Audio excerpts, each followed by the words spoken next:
PowerPoint, right? Yes, I do. Yeah, okay.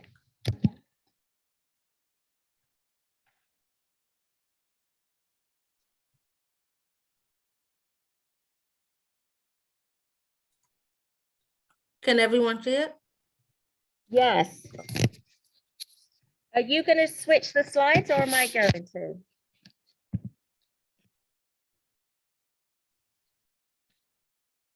I will do it. Just let me know when to go to the next slide. Okay, all right. I'll say next slide. Okay. Loud. My name is Tanya. I am 11 years old. I go to United for Success Academy and I'm a leader in the Frontline Catalysts program. My name is Edwin. I'm 11 years old. I go to United for Success Academy and I'm a leader in the Frontline Catalyst program. Hi, my name is Shayla. I am 12 years old. I go to United for Success Academy and I'm a leader in the Frontline Catalyst program. My name is Susan. I am 11 years old. I go to United for Success Academy. I am a leader in the Catalyst program. Hi, my name is Lisa. I am 12 years old. I go to United for Success Academy and I am a leader in the Frontline Catalyst program. Today's presentation is called High Lead Levels Are Harming Fruitvale Children. Slide 2, please.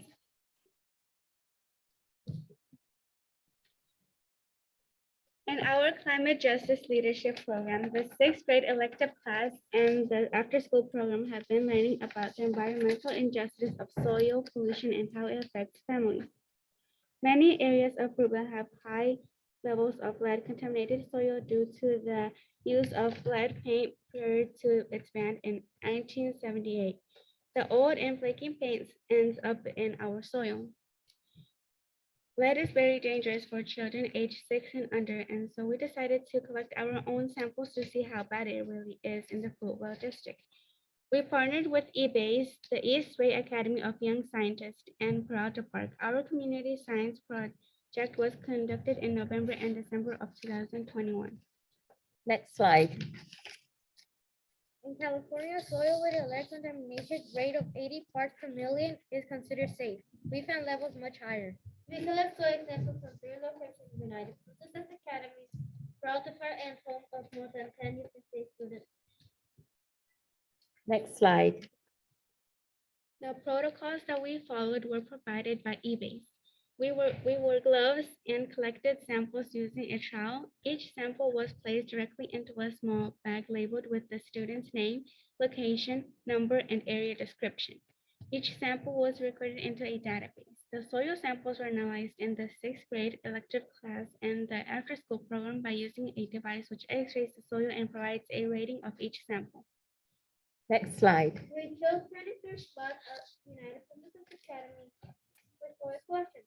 Some were located on the side of the school and other is on the front of the school on 35th Avenue as shown in the PowerPoint. Next slide. At Peralta Park, we identified 30 spots for soil collection.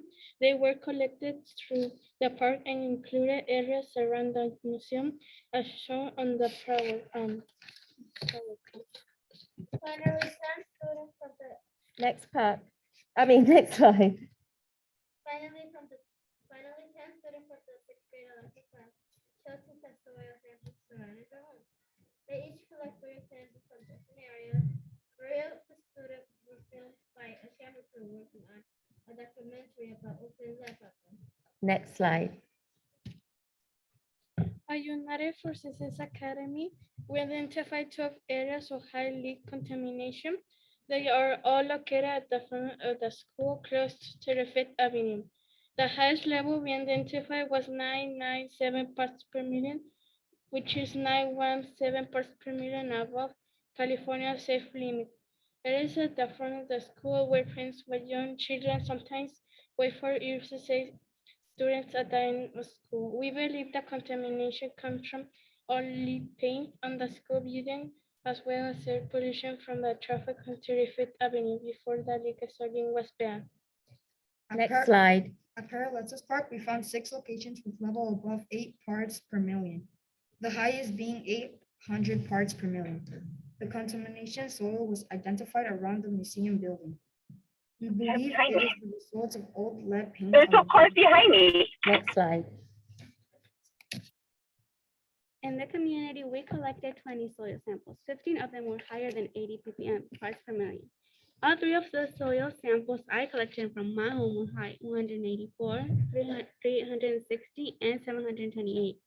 I have a younger sister who is only 2 and I'm angry that she has been exposed to lead. Next slide. According to CDC, exposure to lead can seriously harm children's health and cause well-documented adverse effects such as damage to brain and nervous system, slow growth and development, learning and behavior problems, hearing and speech problems. This can also cause lower IQ, decreased ability to pay attention, and performance in school. There is also evidence that childhood exposure to lead can cause long-term harm. Next slide. We believe our findings are so important that we need to share our information with everyone in the community, meet with the public offices about lead contamination, and demand that problem be addressed. Share our information with all youth leaders, ask for advice and ideas from community members like me. Next slide. Council members Gallo wants to help us with an outreach with education campaign and a community town hall and to inform the community of the issue and how to change it. Next slide. We talked to council members Gallo about the challenges of running a campaign. Oakland is getting money from a lawsuit against the paint companies. And we want to make sure that some of it comes to Fruitvale. It will require a lot of work and time to inform the community about lead and resources for addressing it. And so we hope that our nation will participate in our campaign. Next slide. This is the end of our presentation. We thank you for listening and can answer any questions you may have. Welcome your feedback, ideas, and advice. We hope you will decide to help us with this very important campaign. That's the end.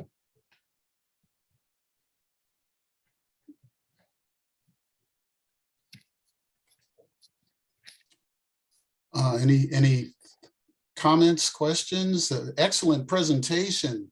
Really appreciate that and commend you all on your efforts and also I noted that you're going to, or you have been talking to Councilmember Gallo, who also sits on our Child Lead Poisoning Prevention Board. So I'm glad you've made that contact, and I'm hoping that some of our other council members, our Board of Supervisors, representative for your community will also get to see this presentation, because I think it's really important that they receive all this information that you've been able to collect and research. So any other comments from staff or questions?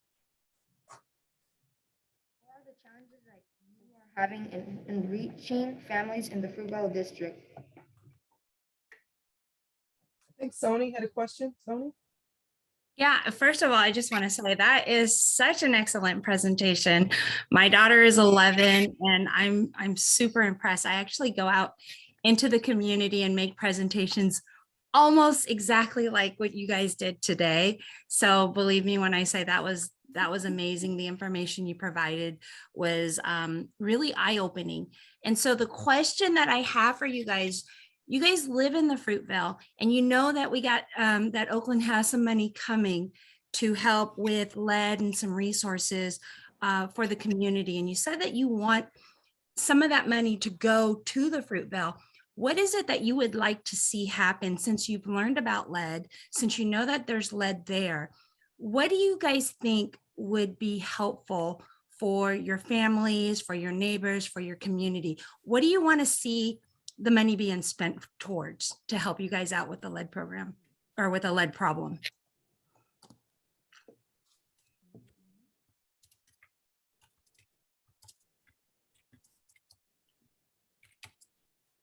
I think I'm just going to jump into the back here. The students were talking about earlier that there are people in the community who speak Like English is the third language, Spanish may be second, and mum may be their first language. And so one of the challenges they believe is being able to communicate with everybody in the community and tell them about this issue. So maybe boots on the ground, people going door to door and just giving information and educating the community about the lead and the dangers of lead. And also we were talking about, you know, that students really should be tested before they go to school to see if they actually have any lead poisoning, and so that the schools can provide the resources so that those children can thrive and not be left behind. Excellent. Fantastic. I think, Rosa, you had something? Yes, first of all, thank you so much. That's such a great presentation. You've done a great job, all of you. This is not something that's easy to do at all in terms of organizing, speaking to people about something serious like this, and you've done a great job. So fantastic. I'm so proud of our Oakland youth here. Watch out, watch out, watch out. But more than that, I'm really just inspired and motivated that young people are taking this up. As you see, a lot of us in this screen, we've been doing this work for many years, in some cases, many decades. And it can be a little lonely almost, because it feels like we're trying to introduce the idea to people over and over again. And the fact of the matter is that the young people are going to lead us out of all the problems that we've created. So thank you. Thank you for getting on it. Thank you for staying with it. Thank you for thinking about it, for helping us. So keep going. Don't stop. Get it. Don't stop. Are the children allowed to ask you guys questions? Yes, please. Okay. What kind of information do you have about lead?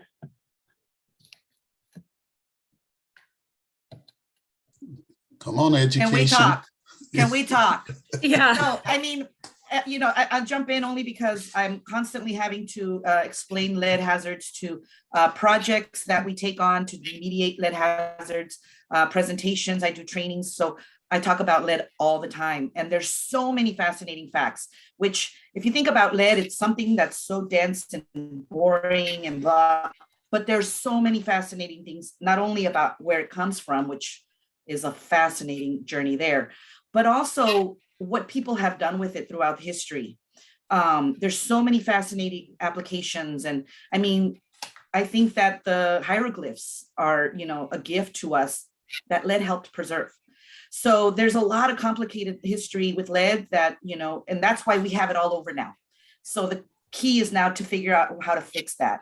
But there are so many things that I could just talk for days about lead that are fascinating, because we've been dealing with this problem for millennia, for thousands of years, because there's or hundreds of years at least, because the oldest, I think, artifact of man-made lead something, I think, is around 7,000 years old, and it's somewhere in what is now considered Turkey. So, you know, we've been doing this for a long time, and so I think that's why it's so exciting to see young people just, you know, we all know that the world needs attention and it needs helping, and it's going to be you guys. So, you know, if you guys ever want to talk more about lead, I mean, there's so much, and it's a matter of like, how do you want to use this information? And then we can start organizing that, because, you know, the more you know, information is power. All of that is really true, really, really. So let's figure it out. Let's talk. Fantastic. Thank you. Sony, you had something? Yeah. So the question was, what information do we have on lead? Previously, we have things on paper, we have brochures, booklets, pamphlets, but because of COVID, we had to start going digital. And so we have this really cool guy that just started with us. His name is Johnny, and he started putting everything on social media.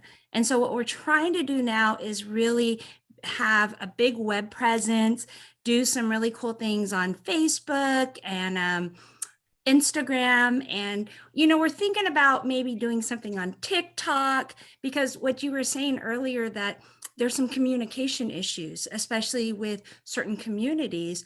We want to be able to present material and information that is more universal, so that if we have maybe images or videos, if someone doesn't necessarily understand English as their first language, they might be able to still understand the message that we're trying to get out. And so I'm just wondering from you guys, social media wise, do you think TikToks would be great? Do you think YouTube videos or Instagram images? What's your opinion as far as having new information about lead for the community?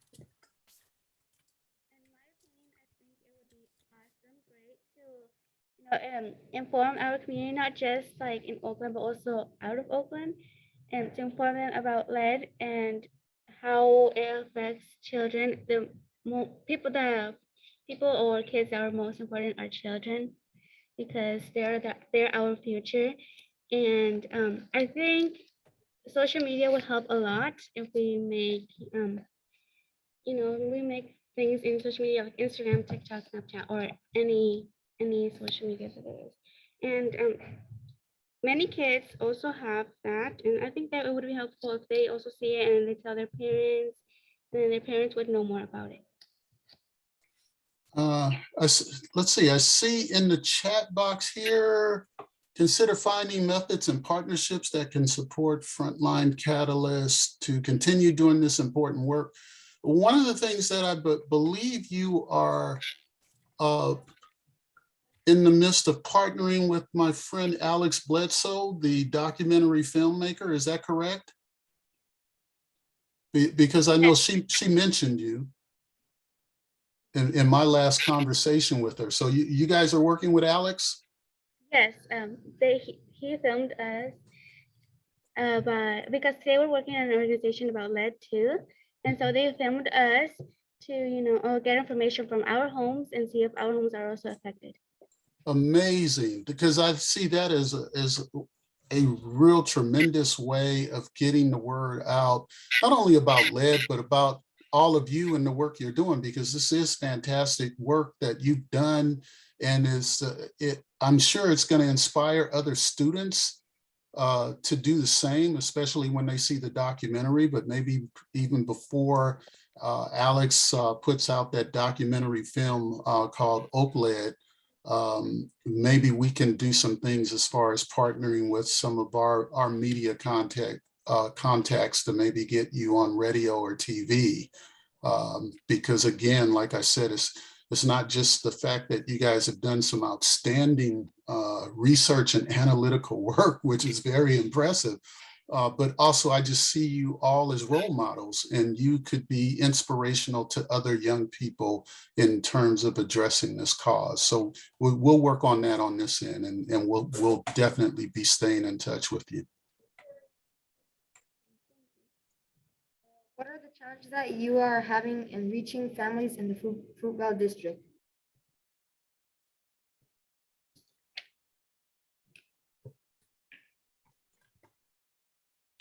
Challenges for reaching families in the Fruitvale district, education engagement folks, you guys are out there doing your thing. Ruben, I know, has done presentations in the Fruitvale district. Anyone want to talk about the challenges? I'll go ahead and say something.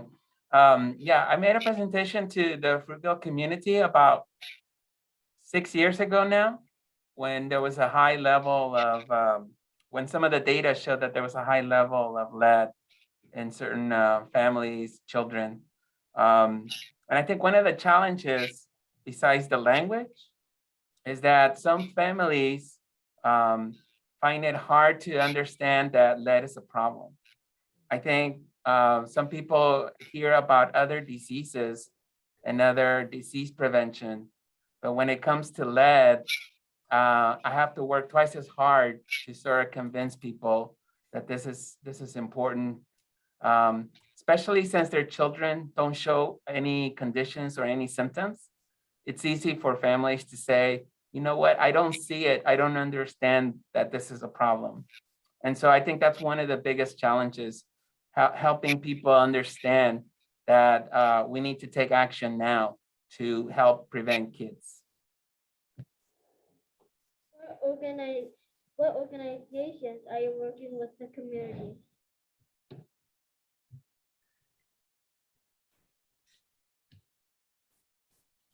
Tony, you want to talk about some of our partners? Absolutely. So we work with La Clinica, which is one of the main clinics that is over there in the Fruitvale. We also have worked with the Cesar Chavez Library. We work with Unity Council. These are company or community organizations that are actually in the Fruitvale that we're aware of, that are actually doing work with the people that we feel are at higher risk.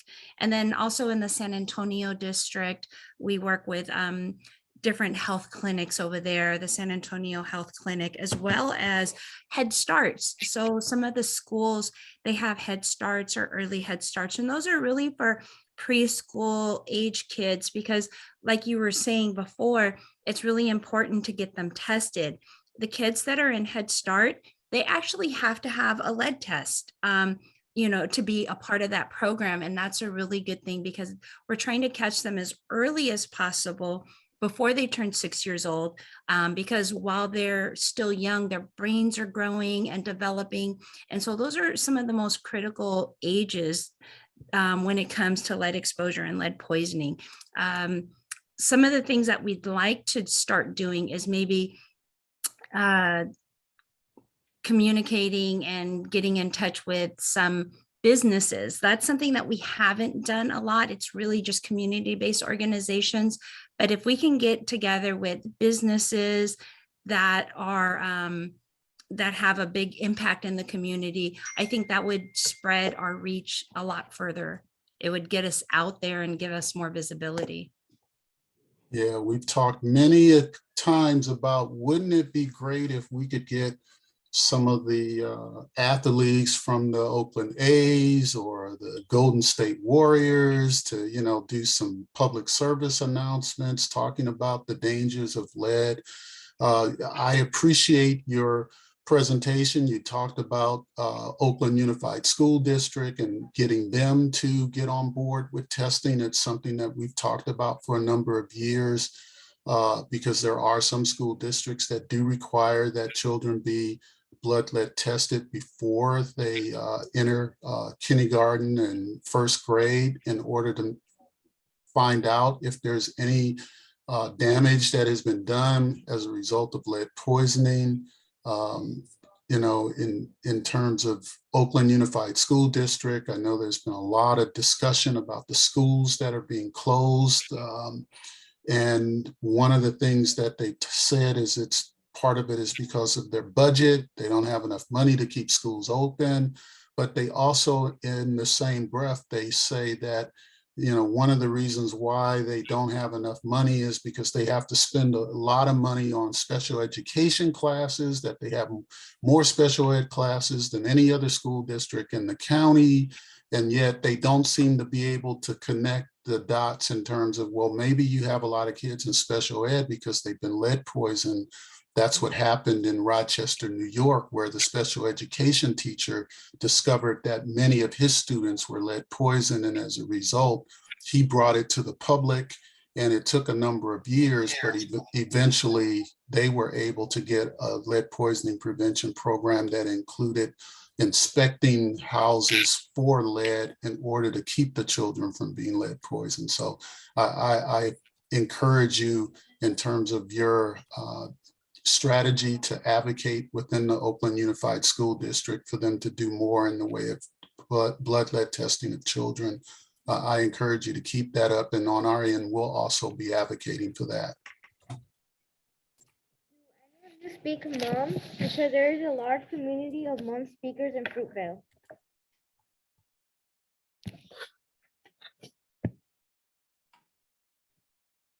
No one in our office speaks Mum. However, we have access to interpreters and translators that whenever we get a case of a lead poisoned child, we have to go to that person's house and try and figure out where the lead is coming from. So all the tests that you guys did, we actually do that as well at the person's house.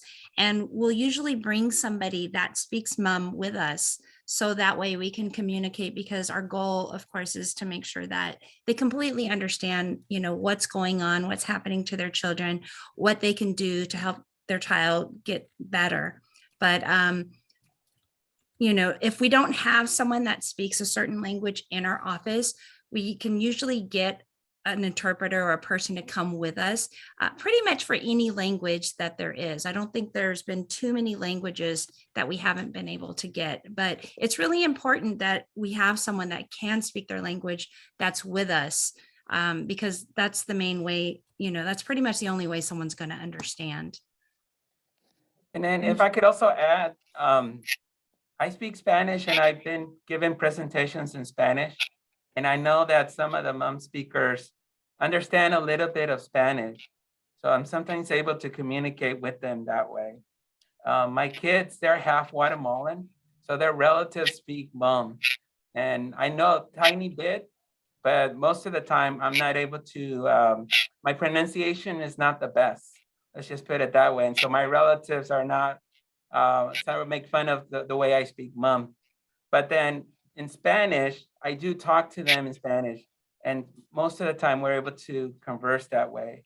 I've gone to a number of middle schools in the past, and one of the great things is that not only do I hear mom, but I hear Pashto, I hear Farsi, I hear a lot of different languages. And that's the great thing about Oakland. It's so diverse, but it's also a challenge, like you pointed out, about the communication. And if I may, I think that's where it's important to have ambassadors like you, because you are connected to the community. You are the community, right? We're trying to reach the community. You are already there. And so as you become more informed in the things that are important to reach out, I feel like that's one of the most important challenges that we may have in any kind of public administration or organization, is reaching all the way out. And that's really where we need people like you guys to carry those messages. I think one of the problems that I see often is that people think lead is a problem that happened 100 years ago or somewhere else, not here, not anymore. And so people want to kind of forget about it. But there's a lot of information that's really current right now. It's very important, as you already have done a great demonstration. And again, you didn't just do a demonstration, you did like scientific study. I mean, hello, my name is Rosa, I am a nerd. I love it. And so you can show other people that taking interest in their environment is actually really powerful. And that's how it keeps going. That's how the message permeates. So we don't have enough speakers for mom. It's a community that's growing, and we've seen this challenge before, but it's you guys to some degree. And not because we're offloading our work on you, but that's because that's what grassroots means. That's how that work happens. Do you work directly with landlords, and how do you make sure they don't charge the tenants for the leak abatement costs, or is it all free? Anybody want to talk about how we communicate with landlords? Yeah, I will. So this is Dale. So in Oakland, we work with the Oakland Housing Authority, which provides some tenant rental assistance programs, and that includes regular inspections. So we're working with them so that they incorporate lead safety into what they're doing. We also work with the East Bay Rental Housing Association, which many local landlords belong to provide them with information about not only the state and federal regulations, but what they should be doing right, and the resources that we have available to educate them about how they can maintain their properties. But landlord-tenant relations can be a challenge, and we're trying to work to get all the landlords to make lead safety part of their standard practice. Yeah, part of that includes educating the landlords to get them to understand that when they're doing repairs on properties, that they're doing it in a lead safe way. A lot of that lead that you find in the soil comes from the fact that repairmen and contractors will go and do scraping and sanding of paint off of the sides of houses, and because they haven't been trained in what we call renovation, repair, and painting lead safety. So that's one of the things that you may even hear Council Member Noel Guile talk about is the efforts to educate the landlords, repair people on how to do remodeling and repairs in a lead safe manner. And I hope you guys get to talk to other city council members and make them aware of the fact that when people are out there painting homes, they're not always doing it in a lead safe way. And so we have to educate them and their bosses, the landlords, on how to do repairs in a lead safe way.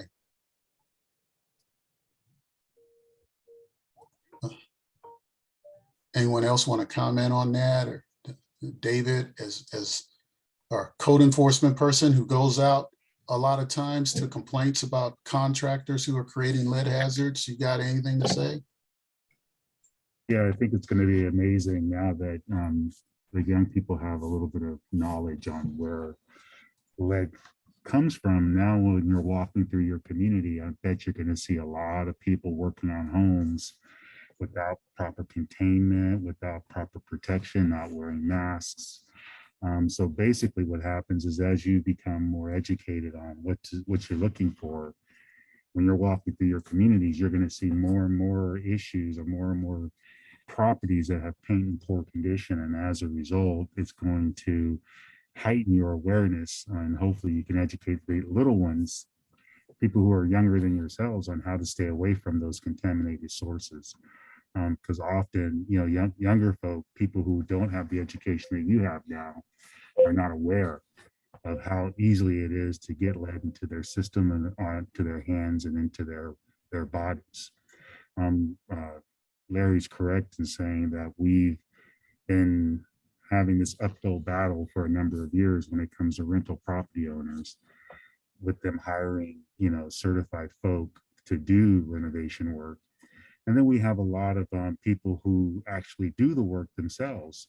You know, some mothers and fathers who are actually in the construction industry who go out and do work on these older buildings. And when they come home, they still have the clothes on that they used when they were doing the work. So they'll get dust on their clothes.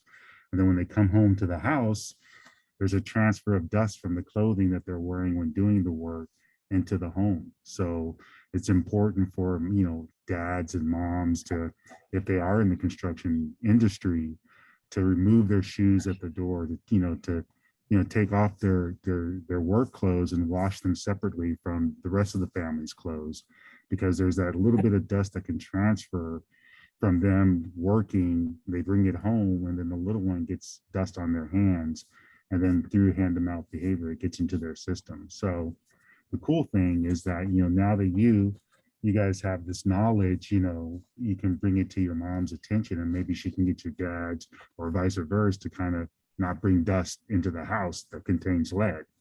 Because again, it just takes a little bit, not a lot, just a really little bit amount of dust into a baby's system, and that's how a baby gets exposed. So like Larry's saying, you know, it's been an uphill battle. I've only been with the organization since 2003. And just recently, within the last, you know, 6 or 7 years, we've been able to kind of move the industry to, you know, to start doing safe work methods for enforcement entities to go out and do work to help people do work in a lead safe manner. You know, like Sony said, and with Johnny's work, if you just go to our website, you'll see all of that information, all the handouts, all the education information that we have available to the general population. You have access to now, because you know where to find it. Most people don't know where to find it. You know, now that you've done the work and you've talked to some of us, and you have, you know, liaisons here that can work with you to help you find the information on our website, download it and give it to people, because that's what it's really about. You know, each one teach one is the same. So as long as you have the knowledge, now you can educate somebody else, and then direct them to us, you know, and we can educate them as well. If you need a little bit more, I don't want to say authority, but, you know, someone that's got a little bit of a deeper voice, if you will, that can hold people accountable in your community, for doing work in an unsafe way. That's what I got. Hey, thanks, David. Yeah, and I would encourage you to keep coming up with creative ways to get your message out there. I just briefly threw this up here for people to see. There were some youngsters in Cleveland that did some lead research, and it led them to create this rap video called Forgotten Homes. And that's the way that they're sharing within their community information about lead poisoning prevention. So I would encourage you to use your creative minds to come up with other ways to deliver your message, as well as the great presentation that you did for us today. I just want to say the kids aren't ready to share it, but they have actually written a rap song. And yeah, I know, but they're still working on the music, but I can't do it. I don't have it here with me, otherwise I would do it, but we'll share the words with you later. Awesome. Okay. One thing I okay. might say is that since you are now ambassadors of this message, you should know that lead also comes in other forms. It is found in spices, it is found in foods, it's found in candies, it's found in some makeups. And so it's important because sometimes people will think, oh, it's just here then. And the fact is that it's not. So there's a lot of different sources. And so as you guys do this work, maybe know that. We have 3 more questions, if that's okay. Sure. What kind of resources do you have that apply to re-enters who may be undocumented and are scared to speak up about lead contamination?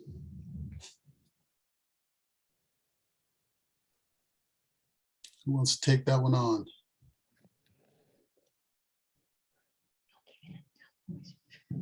Repeat that question again.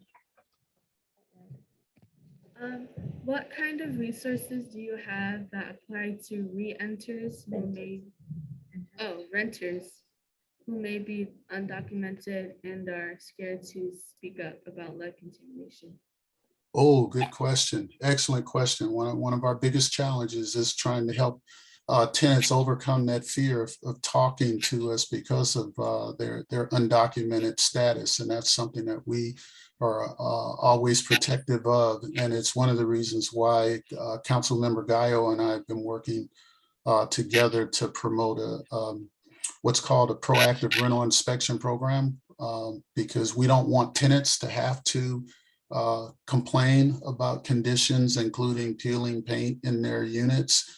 We'd rather just have city staff go in routinely inspecting units and then tell the landlords this is what we found, so that the landlords don't have to blame the tenants. The tenants can say, I had nothing to do with this. This is part of the city's normal procedures that they inspect units. That's being done in a lot of other cities because, Rosa talked about other sources of lead. A lot of people, when you talk about lead poisoning, they immediately think about Flint, Michigan and the water. And we don't have that as our problem, but we do have a lot of old houses with peeling paint that are occupied by undocumented folks who are afraid to say anything because they think that they'll be retaliated against. And so that's one of the reasons why cities like Los Angeles and Sacramento have implemented these routine inspection programs in order to take the burden off of those tenants so that they don't have to be afraid. They just have to allow the code enforcement officers to come in and do their jobs. And the landlords can't blame the tenants for that. They can blame us. They can blame us code enforcement officers, but they can't do anything to retaliate against the tenants because those cities have laws set up, tenant protection laws, so that they can't do that.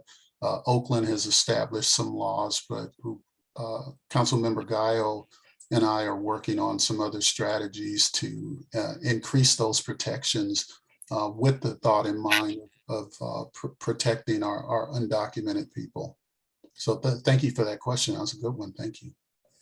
Also, if I might add, yes. Just real quick, I used to work in a nonprofit in the Fruitvale before I worked for the county. And one of the things that I think is important is to connect people to resources and other folks that are helping in the community. So legal assistance is really important for renters in general, but in particular for undocumented folks. In the Fruitvale area, there's a number of resources that can be used. Even though you're undocumented, you have rights, and we want to make sure that people know and understand them. Rosa, I you just want wanted to to say something? say, yes, sir, thank you. I wanted to say that we have a lead hazard control program that actually works to remediate lead hazards in homes. So that is funded by HUD. We do have to get a certain amount of information from the people that are actually living there.